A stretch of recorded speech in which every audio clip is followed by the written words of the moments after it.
कभी सोचा है कि हमारे पैरों के ठीक नीचे या खिड़की के बाहर जो पेड़ है उसमें उसमें असल में जीवन का एक पूरा ब्रह्मांड छिपा हो सकता है। आज हम ना उसी छिपी हुई दुनिया को देखने जा रहे हैं। एक ऐसी दुनिया जो हमारी नजरों से तो छिपी है, पर हर पल हर लम्हा हमारे आसपास ही मौजूद है। ये एक बहुत ही आम सी बात है ना, कि जहाँ भी पौधे होते हैं वहाँ जानवर भी दिख ही जाते हैं। पर ये जो साधारण सी दिखने वाली बात है ना, ये असल में एक बहुत ही गहरे और कह सकते हैं एक जटिल रिश्ते की तरफ इशारा करती है। तो चलिए आज इसी रिश्ते की परतों को खोलते हैं और समझते हैं कि ये दोनों एक दूसरे के बिना आखिर अधूरे क्यों हैं। तो चलिए सबसे पहले बात करते हैं उन कनेक्शंस की जो हमारी आंखों की ठीक सामने है, मतलब वो बड़े बड़े साफ साफ दिखने वाले रिश्ते जिन्हें समझने के लिए किसी माइक्रोस्कोप की कोई जरूरत नहीं है। जरा इस स्केल के बारे में सोचिए। एक तरफ सैकड़ों किलो के हाथी हैं जो पूरी तरह से घास पर निर्भर हैं, और दूसरी तरफ ये मुट्ठी भर की गिलहरियां जो पेड़ों को ही अपना घर और अपना भोजनालय सब कुछ बना लेती हैं। यहाँ प्रकृति हमें साफ साफ दिखा रही है कि साइज से कोई फर्क नहीं पड़ता। जिंदगी का हर रूप, चाहे वो कितना भी बड़ा हो या छोटा, पौधों से ही जुड़ा हुआ है। और देखिए, बात सिर्फ खाने की नहीं है। पौधे तो एक मल्टीपर्पस रिसोर्स की तरह हैं। फल और पत्तियां खाना है तो पेड़ के खोखले तने और टहनियां घर बन जाते हैं। और तो और दर्जन चिड़िया जैसे कुछ जीव तो पत्तों को सिलकर अपना घोंसला तैयार कर लेते हैं। कमाल है ना। फिर तेंदुए के लिए एक पेड़ की डार शिकार के बाद आराम करने की सबसे सेफ जगह होती है। ये सच में एक पूरा लाइफ सपोर्ट सिस्टम है। ठीक है, तो हाथी, बंदर, तेंदुए, इन्हें देखना तो काफी आसान है, पर क्या प्रकृति की कहानी यहीं पर आकर खत्म हो जाती है? नहीं, बिल्कुल नहीं। असली जादू तो उन जगहों पर छिपा है जहां हमारी नजर अक्सर जाती ही नहीं। तो चलिए अब अपनी दुनिया को थोड़ा छोटा करते हैं, थोड़ा जूम इन करते हैं और एक बिल्कुल छोटे से लेवल पर उतरते हैं। अब जरा एक पूरे जंगल या एक पेड़ को भूल जाइए। चलिए अपना सारा ध्यान सिर्फ एक पत्ती पर लगाते हैं। हाँ, आपने सही सुना, सिर्फ एक अकेली पत्ती। ये देखने में शायद आपको बिल्कुल शांत और बेजान लगे, पर असल में ये एक हलचल भरी छोटी सी दुनिया है, एक मिनी इकोसिस्टम। अब जरा इस कैटरपिलर से मिलिए। इसके लिए ना ये पत्ती सिर्फ एक नाश्ता नहीं है, ये इसका घर है, इसका प्लेग्राउंड है, इसकी पूरी दुनिया है। इसका हर एक दिन इसी पत्ती के आसपास घूमता है, बस तब तक जब तक कि इसका वो कमाल का बदलाव शुरू ना हो जाए। तो पत्तियां सिर्फ खाने की प्लेट नहीं होती, वो एक तरह का किला भी होती हैं। सोचिए, न जाने कितने ही कीड़ों के लिए एक पत्ती का जो निचला हिस्सा होता है ना, वो भूखे शिकारियों से बचने के लिए सबसे बढ़िया जगह है।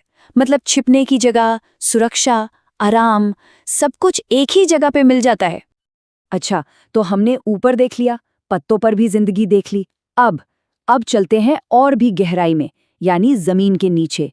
वो जगह जिसे हम अक्सर सिर्फ मिट्टी कहकर छोड़ देते हैं, वो असल में एक बहुत ही कॉम्प्लेक्स और जिंदगी से भरा हुआ शहर है। देखिए, मिट्टी सिर्फ धूल नहीं है, ये तो जैसे इतिहास की एक किताब है। इसमें आपको चट्टानों के छोटे छोटे टुकड़े मिलेंगे, सदियों पुरानी गिरी हुई पत्तियों के हिस्से मिलेंगे, और न जाने कितने छोटे मोटे जीवों के शरीर भी। ये एक बहुत ही रिच और कॉम्प्लेक्स मिक्सचर है जो नई जिंदगी को जन्म देता है।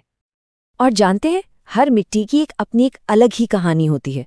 जरा देखिए तो, इसके रंगों और इसकी बनावट में कितनी वैरायटी है। कोई रेतीली है तो कोई चिकनी, किसी का रंग गहरा भूरा है। और हर तरह की मिट्टी ना एक अलग ही तरह की लाइफ कम्युनिटी को सपोर्ट करती है, बिल्कुल वैसे ही जैसे अलग अलग शहर अलग अलग तरह के लोगों को अपनी तरफ खींचते हैं। और इस मिट्टी के शहर के रहने वाले कौन हैं? ये हैं वो जीव, केंचुए जो जमीन में सुरंगें बनाते रहते हैं, चींटियां और दीमक जो अपने आप में एक पूरी सोसाइटी बनाकर रहते हैं, और इनके अलावा अरबों माइक्रो ऑर्गेनिजम्स जो हमें दिखते तो नहीं पर लगातार अपना काम करते रहते हैं।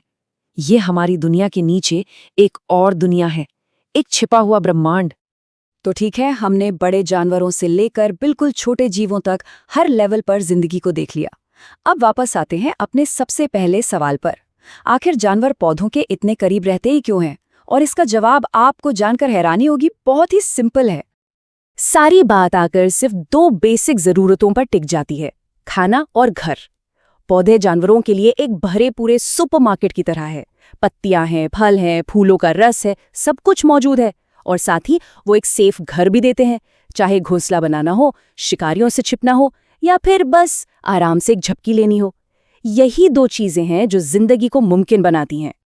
ये एक लाइन ना इस पूरे कॉम्प्लेक्स रिश्ते का सार है। ये एक सिंपल सी लेकिन बहुत गहरी सच्चाई है जो हर सेकंड, हर जंगल में, हर बगीचे में हमारे चारों तरफ हो रही है। अब इन सभी रिश्तों को, इन सभी कनेक्शंस को एक साथ समझने के लिए चलिए एक आखिरी, एक जादुई कहानी देखते हैं। एक ऐसी कहानी जो प्रकृति के छिपे हुए अजूबों का शायद सबसे खूबसूरत सिंबल है, एक तितली की कहानी। ये कुदरत के सबसे हैरान कर देने वाले बदलावों में से एक है। सोचिए, एक मामूली सा पत्तियां चबाने वाला कैटरपिलर, फिर वो एक रहस्यमयी कोकून के अंदर खुद को पूरी तरह बदल लेता है और फिर एक पंखों वाले उड़ते हुए अजूबे के रूप में बाहर आता है। और ये याद रखना जरूरी है कि ये पूरा कायापलट उस एक पौधे के बिना नामुमकिन है जिसने उसे शुरू में पाला पोसा था। तो एक तितली सिर्फ एक सुंदर कीड़ा नहीं है, वो इस बात का जीता जागता सबूत है कि हमारे चारों ओर हर वक्त कितने कमाल के, कितने छिपे हुए बदलाव हो रहे हैं। हमें बस थोड़ा रुक कर ध्यान से देखने की जरूरत है। तो मैं इसी एक सोच के साथ इस बात को खत्म करता हूँ। अगली बार जब भी किसी पार्क या बगीचे से गुजरें तो बस यूं ही आगे मत बढ़ जाइएगा। जरा रुकिए, नीचे झुकिए, किसी पत्ती को पलट कर देखिए, मिट्टी को महसूस कीजिए। आप यकीनन हैरान रह जाएंगे ये देखकर कि आपके ठीक बगल में कौन कौन सी छिपी हुई दुनियाएं और कितने कमाल के बदलाव हो रहे हैं।